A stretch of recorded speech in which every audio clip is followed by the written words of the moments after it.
Mesdames et messieurs, bonsoir. Guinée Info, les titres du journal. À la une de l'actualité, plus de 54 milliards de dollars, c'est le montant débloqué par le gouvernement pour la population touchée par les transversales de la route 2x2 voies km 36 Koya. C'est le Premier ministre qui a annoncé la nouvelle. Et plus forte mobilisation des femmes de la forêt ce matin au Palais du Peuple. Ces dames se disent prêtes à accompagner le projet de changement du président de la République, professeur Alpha Condé. Enfin, la médecine légale, une notion peu connue dans les pays en voie de développement, et pourtant elle est utilisée par la justice pour déterminer les infractions physiques et conjugales. C'est le grand format de ce journal avec Sori Dekira. C'est tout pour les titres. Encore une fois, bonsoir et bienvenue à toutes et à tous. Le président de la République, professeur Alpha Condé, a procédé aujourd'hui à l'inauguration de la toute nouvelle mosquée de Mafanko, offerte par le chef de l'État. Cette maison de Dieu a une capacité d'accueil de 700 fidèles. C'est l'opérateur économique Ali Sadi qui a dirigé les travaux. Le point avec Mohamed Lamine Souma, Doudou Taouré du bureau de presse de la présidence de la République.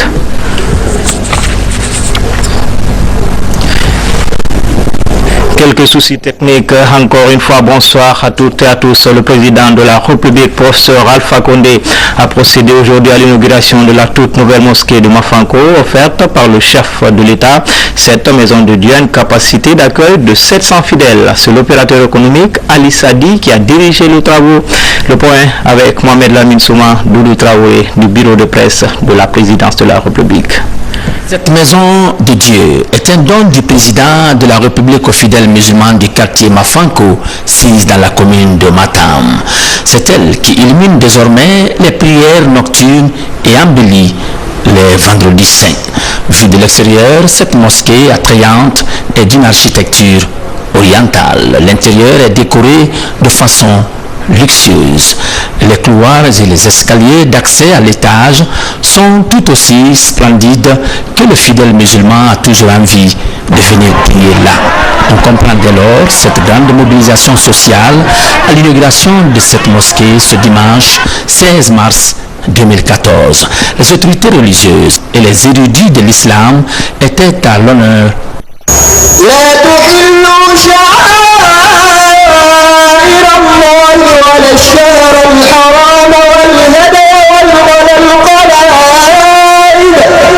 Le maire de Matam a au nom des populations remercié le président de la République pour ce don. Cette même mosquée, dont les travaux ont débuté en mars 2013, sur une superficie de 110 mètres carrés. Pour voter 8 mètres de haut, comprend 1300 places pour les hommes et femmes, 300 de classes pour l'école coranique, 2 bureaux et une salle d'attente, 6 WC pour les hommes et 3 WC pour les femmes, un forage pour l'adduction d'eau potable, pour l'ablution et pour la population, et un groupe électrogène. Ils sont comblés de joie. Le secrétaire général des affaires religieuses a appelé les prédicateurs à prêcher la paix et l'unité. La mission classique d'un imam, c'est de faire les prières en faveur de l'unité nationale, en faveur du bonheur du président, en faveur de la force aussi, que Dieu donne la force à son gouvernement, qu'il puisse travailler ce pays. Ça, c'est la mission, la grande mission de tous les imams. Tous ceux qui rentreront dans cette mosquée, il faut les considérer comme un fils de la Guinée. Il n'y a pas un Soussou, il n'y a pas un Malinké, il n'y a pas un Kouleur, il n'y a pas un Toma.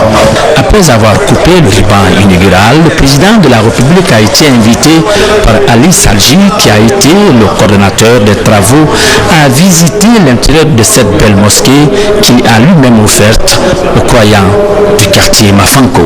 Des prières et bénédictions suivies des prêches faites par le grand imam de la mosquée faciale de Conakry, El Haj Mamoud Salih Kamara, autour du bienfait et de l'esprit de justice ont clos cette cérémonie qui sera gravée en lettres d'or dans la mémoire des fidèles musulmans du quartier Mafanko.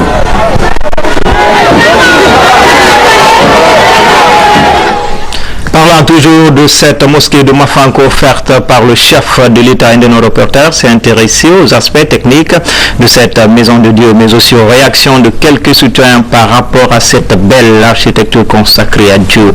Thierno Ousmane Diallo, Ibrahim Assouri, Ansani. C'est en 1958 que la mosquée de Mafanko a été construite, l'année à laquelle la Guinée accède à l'indépendance.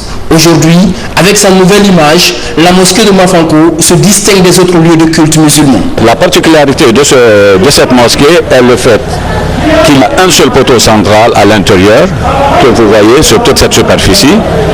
Et on a une coupole en béton armé de 5 mètres de diamètre sans aucun poteau à soutenir. On a une structure métallique que vous ne voyez pas à cause du faux plafond qui est sur place. C'est ça l'originalité de cette mosquée. On a 2 minarets de 17 mètres de hauteur chacun. La mosquée là aujourd'hui, elle est considérée la plus jolie mosquée en Guinée. Je ne dis pas la grandeur, mais c'est la plus jolie mosquée aujourd'hui en Guinée. Une mosquée dont une importante partie du matériel de construction est importé du Liban. Le plan est unique en son genre, nous confie-t-on. Pouvant accueillir jusqu'à 700 fidèles musulmans, le nouvel édifice religieux de Mafanko est offert aux populations par le chef de l'État.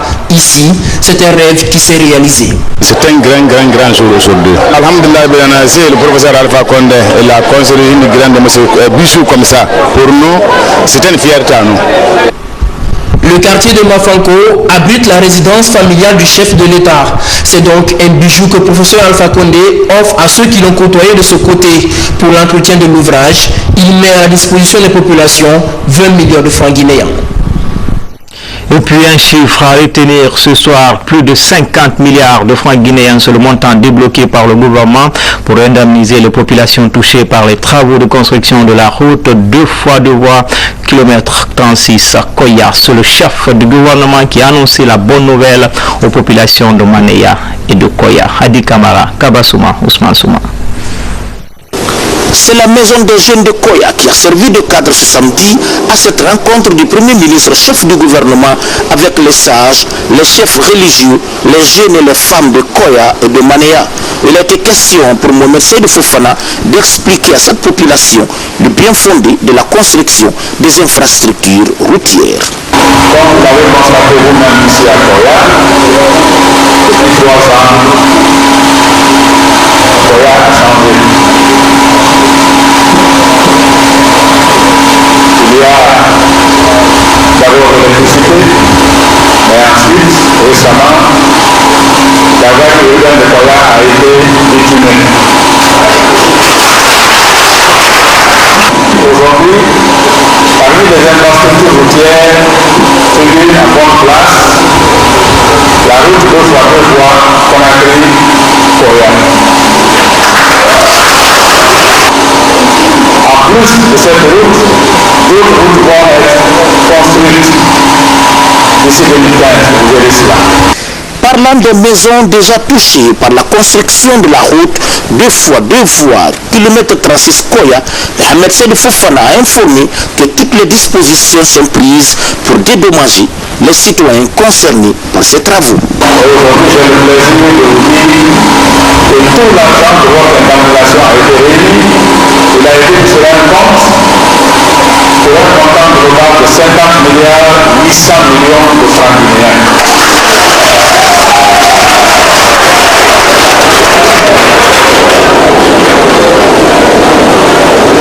Ce n'est plus un rêve, ce n'est plus une promesse, c'est la nouvelle réalité.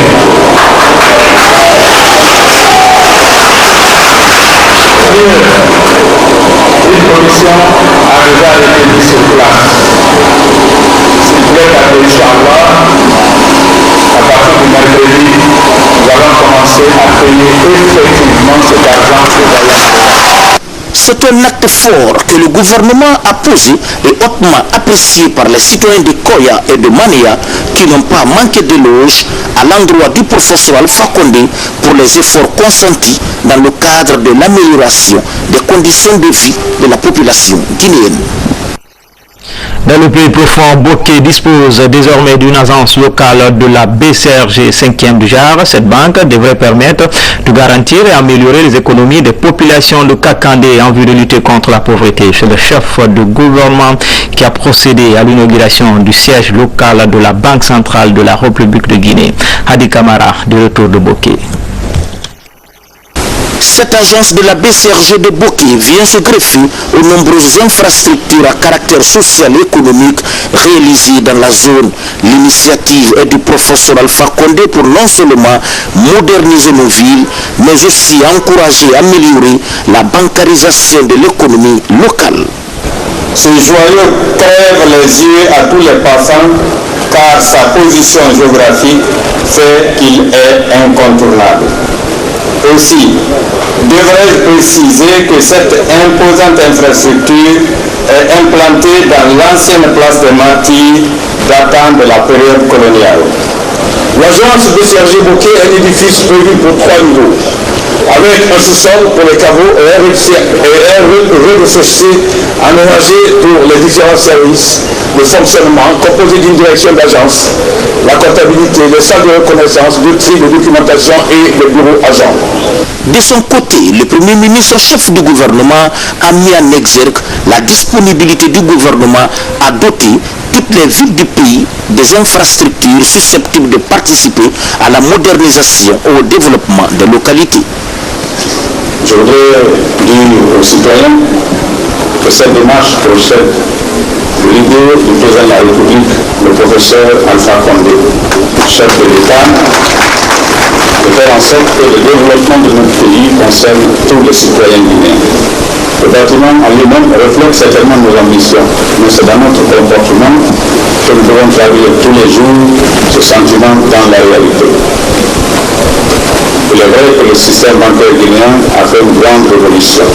Aujourd'hui, tout le monde reconnaît que la monnaie guinéenne se renforce, que la gestion monétaire est efficace. Mais il reste beaucoup de choses à faire. C'est cela que je me tourne du côté des banques primaires pour leur dire et leur demander d'emboîter le pas au gouvernement pour aider à améliorer l'accessibilité au crédit aux citoyens guinéens.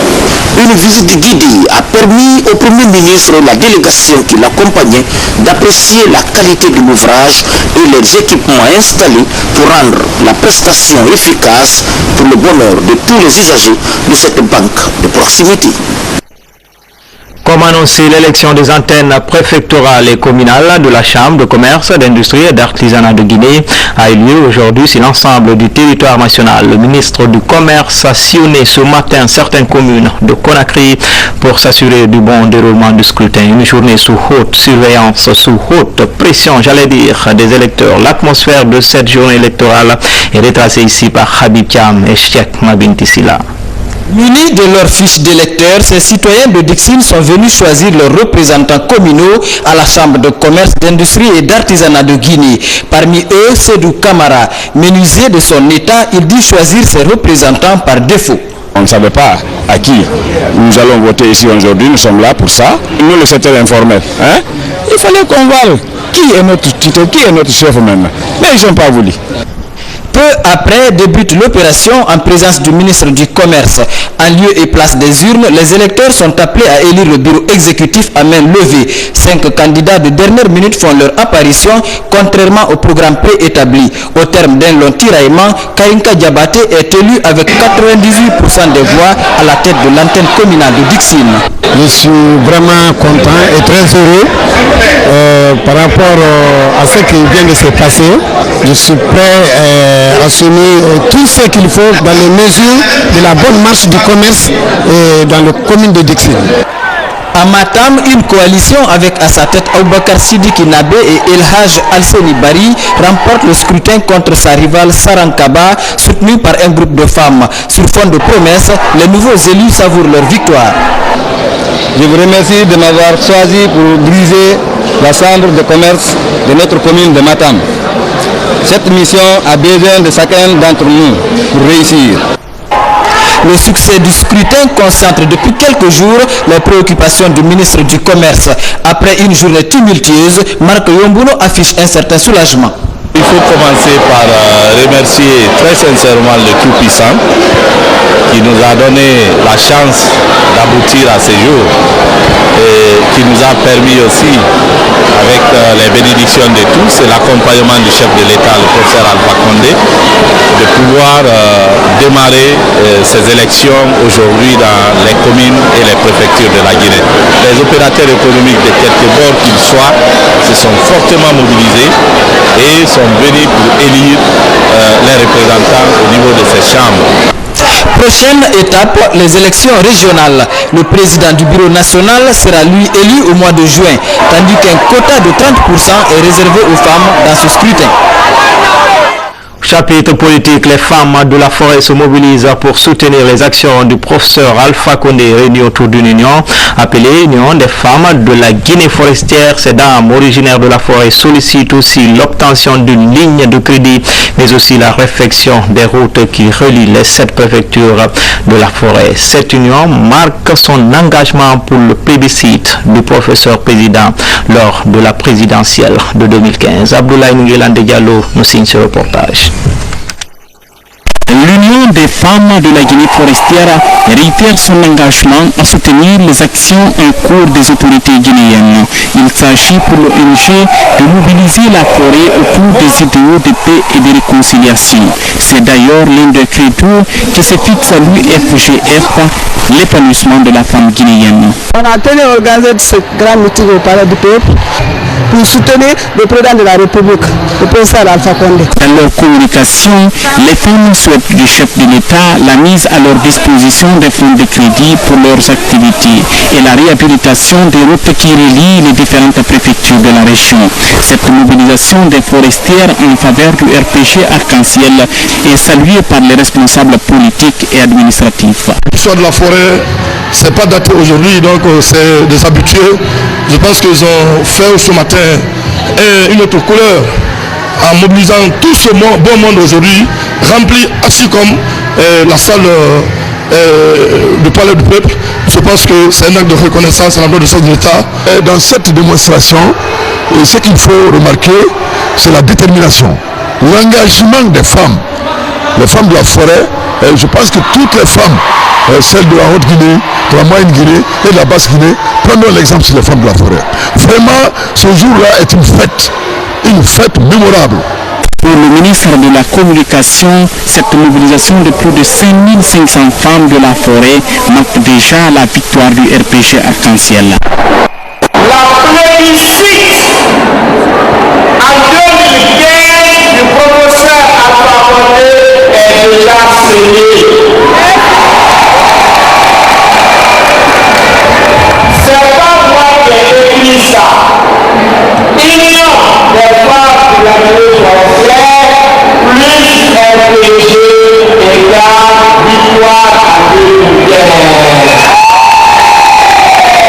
Les artistes de la Guinée forestière ne sont pas restés en marge de la cérémonie.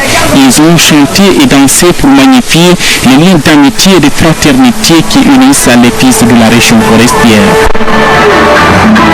L'abbé, 10 ans après sa mort, les militants et sympathisants de l'Union pour le progrès et le renouveau se souviennent toujours de l'honorable Siraju Diallo. Cette grande figure de l'opposition et du journalisme africain a tiré sa révérence le 14 mars 2004 à Paris. À son domicile privé de l'abbé, une cérémonie de lecture du Saint-Coran a été organisée, suivie du recueillement au mausolée de Karamoko Alpha Moulabé, où il repose à jamais. Mamadou Alpha Baldé, Saraftin Diallo.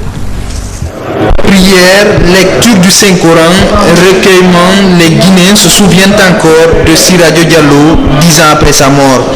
L'honorable Siraju a été l'un des plus importants hommes politiques guinéens. À la tête du PRP, puis l'UPR, l'ancien journaliste de Jeune Afrique est immortel pour les militants et cadre de l'Union pour le progrès et le renouveau, UPR. J'ai assuré la vice-présidence. Pour la période que je me connais en qualité de vice-président, j'ai appris beaucoup de Siraju. C'était très pondéré, très attaché au principe de l'État.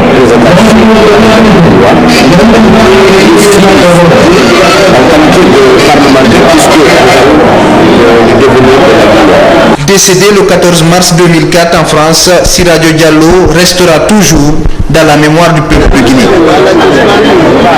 Le comité de pilotage de l'Agence nationale de promotion et du conseil agricole s'est récemment tenu à Kindia. Les acteurs du secteur agricole ont profité de cette rencontre pour faire le bilan à mi-parcours de ce projet d'urgence à la productivité agricole.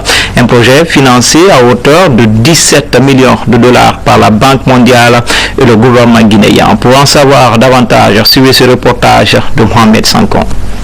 Les résultats de la campagne agricole 2013 étaient encourageants. L'objectif est que ceux de 2014 le soient davantage, et ce, dans tous les domaines. C'est pour répondre à cette inquiétude que la première session du comité de pilotage de l'Agence nationale de la promotion et du conseil agricole s'est tenue ici à Kindia. Il s'agissait d'examiner les 3 ans d'existence du deuxième projet d'urgence appui à la productivité agricole. C'est un projet d'urgence qui est là, conçu pour résoudre des problèmes ponctuels et permettre à l'économie rurale, disons, une réanimation urgente et améliorer les revenus des producteurs dans le cadre de la lutte contre la pauvreté. Le projet d'urgence appui à la productivité agricole couvre 17 préfectures du pays et est axé sur 3 composantes. C'est un programme d'urgence et ensemble nous avons validé ce programme et 1900 quelques réserves que nous avons portées, que nous avons apporté des améliorations à ce programme. Cette deuxième phase du projet sera bouclée en décembre 2014. Elle se chiffre à 17 millions de dollars environ et devrait permettre de réduire la mortalité de la volaille traditionnelle et de toucher les principales cultures alimentaires du pays, dont le riz, le maïs et le manioc.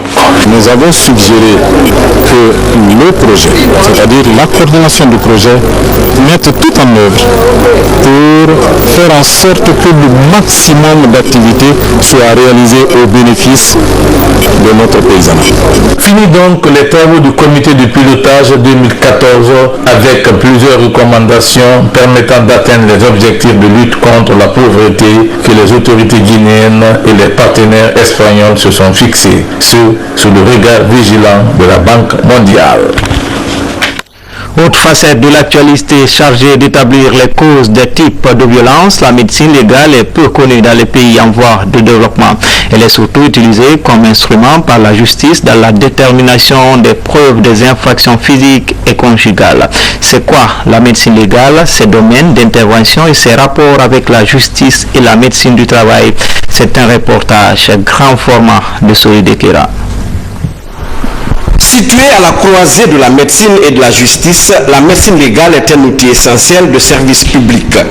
Elle détermine les causes des lésions chez les victimes de violences physiques ou sexuelles. Elle devient ainsi le passage obligé pour toute prise de décision judiciaire concernant les agressions extérieures. Elle sert également de moyen régulateur de la pratique médicale. Le médecin légiste est alors appelé juge du médecin et médecin du juge. À titre d'exemple, actuellement, on a beaucoup de violences dans notre pays, malheureusement. Et toutes ces personnes victimes de violences qui décident de porter plainte au niveau de nos cours et tribunaux font l'objet d'une expertise médico-légale au niveau du service de médecine légale. C'est seulement après ce résultat de la consultation de médecine légale que le juge pourra donner une qualification à l'infraction commise. Maintenant, juge des médecins, c'est parce que souvent le médecin légiste est appelé à se prononcer si toutefois un confrère médecin dans l'art de guérir a commis une faute. Certaines infractions examinées par la médecine légale peuvent être commises dans le domaine du travail. De là apparaît clairement le rapport entre médecine légale et médecine du travail. Une médecine qui s'occupe de la prévention des risques professionnels chez les travailleurs. Les deux disciplines deviennent ainsi complémentaires avec un dénominateur commun, la protection sociale. La médecine du travail est née de la médecine légale. Parce que jadis, les médecins s'occupaient exclusivement, les médecins du travail s'occupaient exclusivement des risques professionnels, à savoir les accidents de travail et les maladies professionnelles, donc de leur réparation. C'est de là que les médecins légistes on fait naître la notion de médecine du travail, c'est-à-dire une médecine qui est liée à l'exercice de la profession. Dans ses rapports étroits avec la justice, la médecine légale collabore surtout et en premier lieu avec la police judiciaire. Les principales plaintes de viol et d'agression sont reçues par cette police qui en assure toutes les investigations. Un travail qui ne peut se faire sans l'expertise de la médecine légale. Lorsqu'il s'agit de causes et blessures, c'est le nombre de jours d'incapacité de travail ou d'incapacité d'infirmité qui permet au juge de savoir qu'il s'agit d'un délit ou d'un crime. Donc c'est la médecine légale qui appuie la justice, c'est-à-dire que ce soit la police ou la gendarmerie ou la justice elle-même. Des résultats encourageants sont enregistrés en 10 ans de collaboration entre médecine légale, justice et médecine du travail dans notre pays. Au regard des nombreux défis qui interpellent encore cette collaboration, la dotation des 3 disciplines en équipement adéquat et la qualification des différents acteurs pourraient améliorer davantage les acquis. Dans le volet formation, les femmes secrétaires et assistantes de direction viennent d'achever leur formation pendant 3 jours. Plus de 300 secrétaires ont été formés pour être plus compétitives au sein de l'administration. C'est une idée originelle de la Ligue guinéenne des secrétaires. Abdulaziz Baldé. Sans secrétaire, pas d'administration. Tel est le slogan de l'association de la Ligue guinéenne des secrétaires. Au terme des 3 jours de formation, ces femmes venues de différents départements ont largement échangé sur les notions de la culture générale, les techniques d'expression et le comportement d'une secrétaire. Aujourd'hui, c'est pour montrer aux secrétaires que les secrétaires ne sont pas bêtes. Il faudrait qu'elles apprennent. Il y en a qui ont loupé à la formation basique. Tout au début, elles n'ont pas été bien formées. C'est pour cela que nous avons des problèmes en Guinée. Quand la secrétaire est bien formée, elle est à mesure de corriger son patron. Elle doit le corriger, elle doit écrire, le gérer l'administration, faire face à tout ce qui concerne le service. C'est pour cela que nous avons institué cette formation. Pour toutes ces raisons, l'excellence doit être votre leitmotiv. Ce métier de secrétariat, vieux comme le monde, est un trésor à préserver et à faire prospérer. Pour cette année, plus de 300 secrétaires ou assistantes de direction ont pris part à cette formation. Selon elle, ce genre de formation vise à qualifier la secrétaire dans son rôle de pièce centrale dans l'administration, car 3 jours de formation laissent forcément des traces. Cette formation a été à la hauteur, d'autant plus que je suis à ma première participation. Et surtout, ce qui m'a vraiment impressionné, c'est la présence de nos doyennes, c'est-à-dire des premières secrétaires depuis le temps du feu président Ahmed Sékou Touré. Elles nous ont dit comment elles sont parvenues à gérer le secrétariat jusqu'à maintenant, jusqu'à ce qu'elles soient à la retraite. Créée le 20 février 1991 avec seulement 80 membres, de nos jours, la Ligue guinéenne des secrétaires compte plus de 5000 membres. Présentation des lettres de créance du nouvel ambassadeur de Guinée au Sénégal et en Mauritanie dans sa juridiction. Le diplomate guinéen Mamadou Boketa, envoyé spécial du chef de l'État, entend redynamiser les axes de coopération entre ces pays et la Guinée. Marc Mourad Kamara. Depuis un certain temps, la République du Sénégal et la République de Guinée ne cessent de consentir des efforts pour renforcer l'axe de coopération entre les deux pays frères et amis au profit de la préservation de la paix, la stabilité dans la sous-région ouest africaine et le renforcement du bon voisinage. En sa qualité d'ambassadeur extraordinaire et plénipotentiaire de la République de Guinée à Dakar, le diplomate guinéen M. Mamadou Boketa a présenté ses lettres de créance au président Macky Sall du Sénégal. À cette occasion, son Excellence Boketa a réaffirmé son engagement pour le raffermissement des liens d'amitié et de coopération entre la République du Sénégal et la République de Guinée pendant sa mission. De son côté, le président Macky Sall, visiblement satisfait de l'excellence de la coopération guinéo-sénégalaise, a rassuré le diplomate guinéen que les autorités de son pays ne ménageront aucun effort pour lui faciliter l'accomplissement de sa noble mission au pays de la Teranga. Après Dakar, Le nouvel ambassadeur extraordinaire et plénipotentiaire de la République de Guinée à Dakar avait rendez-vous avec le président de la République islamique de Mauritanie, son Excellence Mohamed Ould Abdel Aziz, pour la présentation de ses lettres de créance.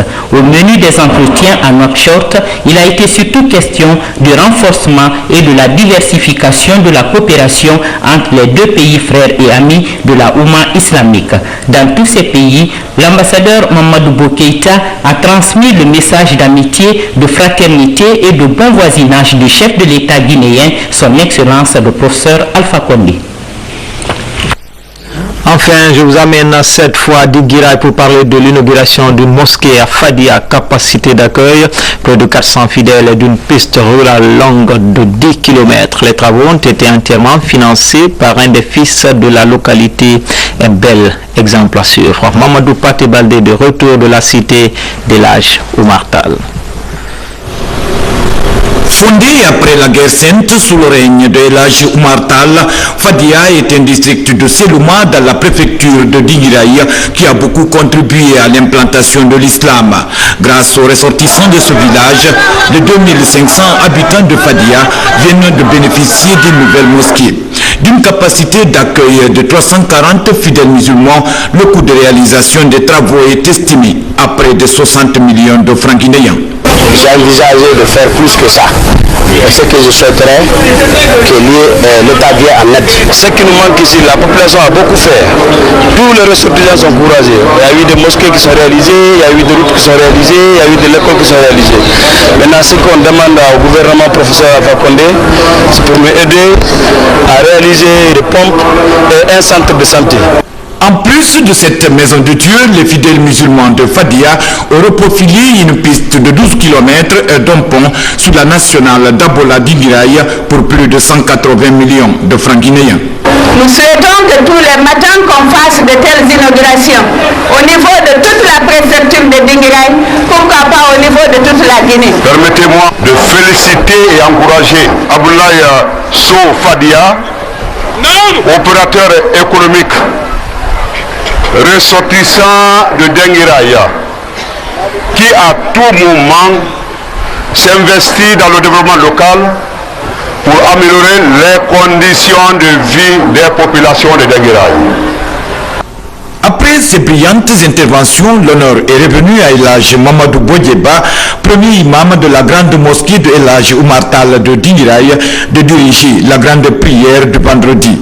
À la lecture du Khatim Quran, des prières et des bénédictions pour la paix, l'unité et la concorde nationale ont été dites. C'est tout pour Guinée Info. Merci à vous qui nous suivez à Sanga Radio, Gabon, au Sénégal, à Toulouse et partout dans le monde.